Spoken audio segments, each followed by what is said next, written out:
His arrival was, and I don't think this is an exaggeration, a literal intervention. It kind of saved the whole project. To get why he was so important, you have to understand the context, just how bad things were in early January of '69. And the whole idea was to get back to their roots, play live again, but the feeling in the room, it was more like a band breaking up in real time. Which brings us to the breaking point, the moment it all fell apart, January 10th. George Harrison just gets up and walks out. He quits. He just quits the band. This is where the story gets incredible, because we need to be really clear about why Billy Preston was even in London. He wasn't there for the Beatles.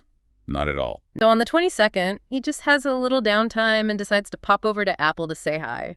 Just a social call. His old friends catching up. And what's so key here is that Billy has no idea what he's walking into. And then George Harrison happens to walk out of the studio and sees him sitting there. That's the moment. That's the happy accident. George sees this friendly face, this incredible musician who is, crucially, not part of their drama. He sees a lifeline. And it changes everything.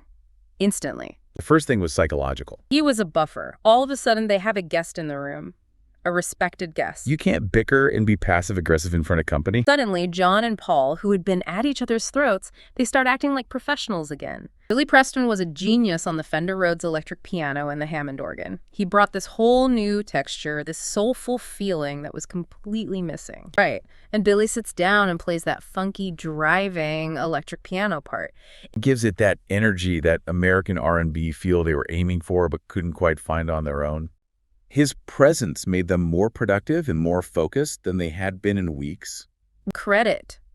Billy Preston is the only musician to ever get a shared credit on a Beatles single. But the Get Back single says, plain as day, The Beatles with Billy Preston. It's John and Paul and George saying, this track wouldn't be what it is without this guy. It was more than a session. It was a collaboration. It's really the perfect example of how luck, pure chance, can change music history. No, the solution just walked right in the door.